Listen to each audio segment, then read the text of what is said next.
Parásitos, virus, bacterias e insectos se adaptan al cambio climático invadiendo los lugares que vive el hombre. El Perú se ha convertido en un centro de referencia para la investigación de enfermedades que los laboratorios privados no suelen investigar. Soy Modesto Montoya y hoy en Umbrales veremos las enfermedades que afectan al Perú y las soluciones que encuentran los científicos peruanos.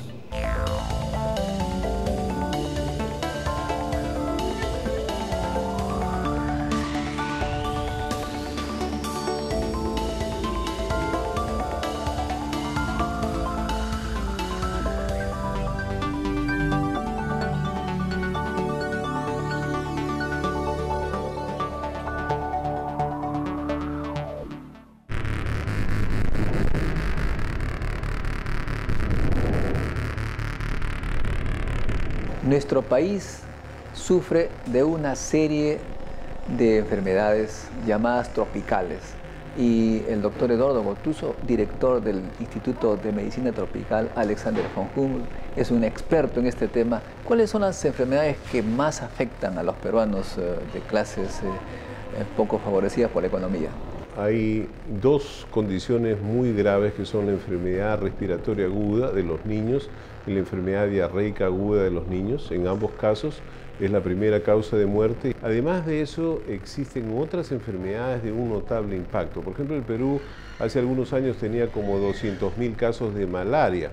Hoy en día los casos de malaria, gracias a todos los controles que se han hecho y el esfuerzo que se ha hecho, se ha reducido más del 70% el número de casos por año que nosotros tenemos y felizmente los tratamientos que se han dado han sido buenos. O sea, malaria es una siguiente causa importante.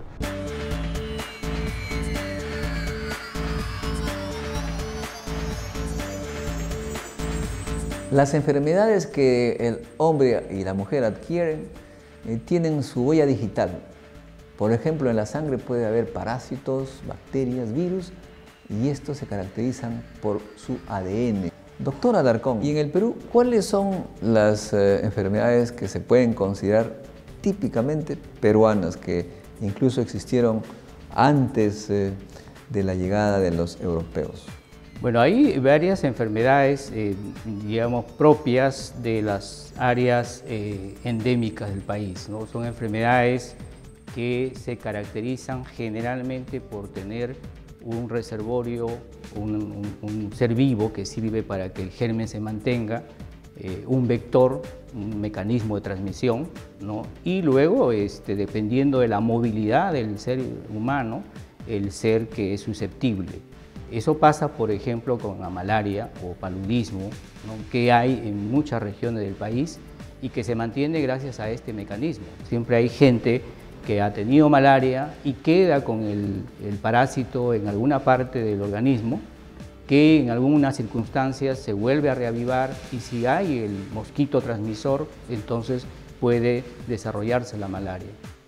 El otro caso es la UTA, ¿no?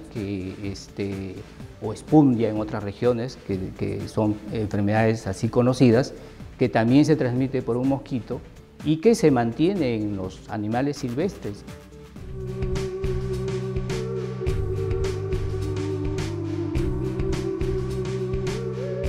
Hoy en día muchos peruanos viajan a los valles interandinos, entre 1.500, 2.500 metros sobre el nivel del mar. En esta región hay una serie de peligros para la salud y uno de estos riesgos es la enfermedad de Chagas. Sobre este tema vamos a hablar con la doctora Hilda Solís, formada en la Universidad de San Marcos.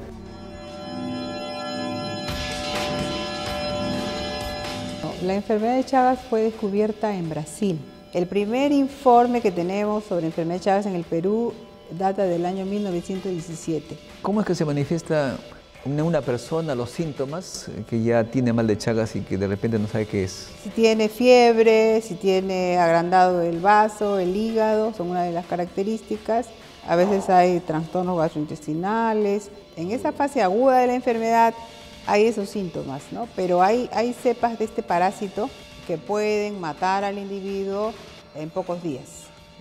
Pero generalmente no. Generalmente entra primero una fase aguda después pasan a una fase indeterminada y entran a una fase crónica. Y la gente no sabe ubicar dónde está el riesgo, la famosa chirimacha. Chirimacha viene de dos vocablos quechuas, chiri y macha. La traducción significa borracho por el frío.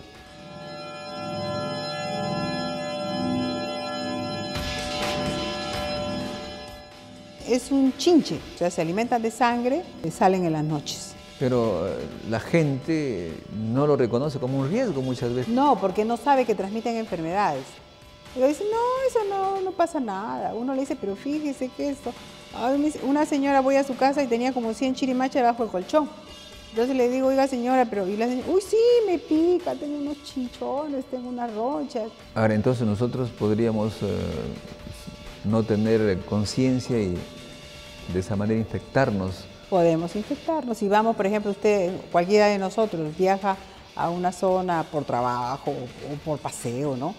De repente nos dormimos en una casa o en un hotel antiguo donde haya chirimacha, porque yo en Ica he encontrado en zona urbana, he encontrado en esas casas antiguas, que son hoteles a veces, en las paredes de quincha, ahí al medio se encuentran las chirimachas. En el momento de que eso entra al cuerpo, ¿hay una picadura? ¿Qué forma tiene? Mire, ve, puede ingresar por piel erosionada, o sea, con una lesión, o sea, picadura del insecto generalmente, o si nosotros manipulamos algún animal infectado y tenemos heridas en la mano.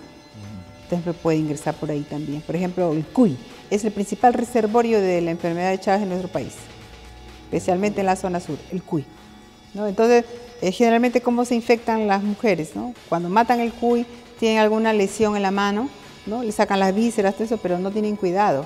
Entonces, a través de las lesiones que uno se tiene, ahí ingresan también las formas sanguíneas del parásito que vive en el cuy, porque el cuy es el reservorio más importante.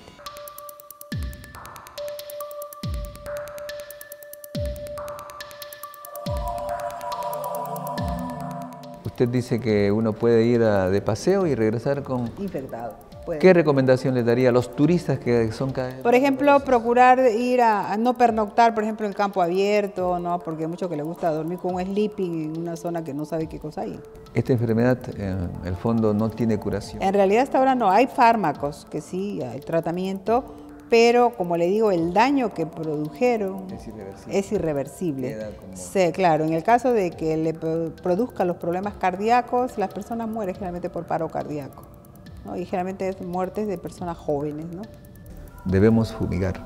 Claro, lo importante es controlar el vector, o sea, eliminar el vector, aunque no se puede eliminar totalmente la naturaleza, pero controlarlo, o sea, fumigar las casas, los corrales.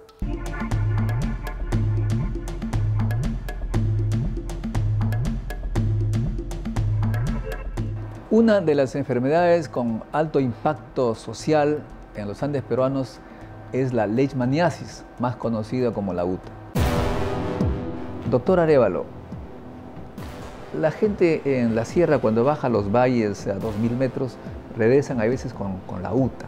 ¿Cómo es el proceso de contagio?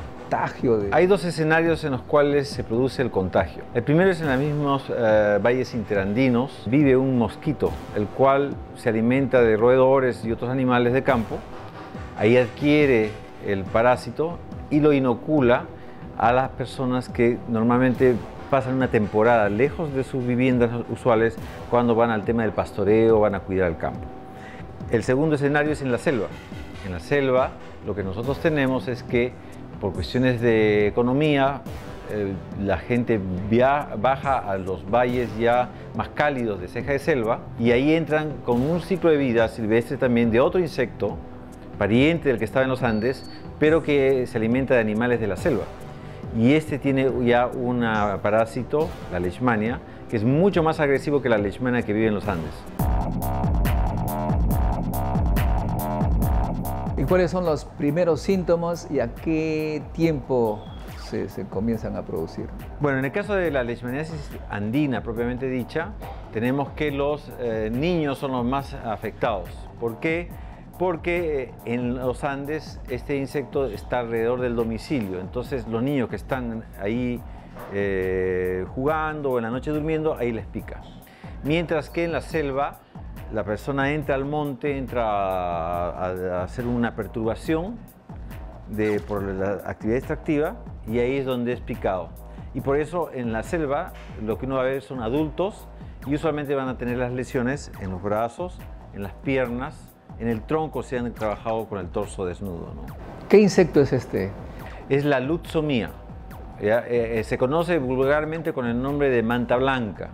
Es como una pequeña mosquita blanca, muy chiquitita, y cuando pica uno siente un enorme dolor. Una vez que pasa un periodo, la gente estima que es alrededor de 2-3 meses, empieza a ver como un pequeño granito y empieza a ver luego como una pequeña granito que no cierra, luego se hace una herida, no cierra y sigue y empieza a crecer y crecer. En el caso de la leishmaniasis o la UTA de los Andes, esto, digamos, se autocontrola, o sea, solito va a curarse. Claro, le ponen algunas hierbas, algunas cosas propias de la farmacopea tradicional. En la selva, en cambio, no cierra. En la selva crece, crece y crece. El tratamiento sí es un tratamiento doloroso y son 20 inyecciones. Se usa este metal, el antimonio, que tiene más de 50 años este tratamiento. Nadie sabe cómo funciona, pero es muy doloroso por las inyecciones. Lo que quiero decir es, y eso es una cosa importante para el sistema de salud, que hay una leishmania que es la leishmaniasis visceral. Esa leishmania visceral afecta el hígado y el vaso y es mortal. Esa sí mata.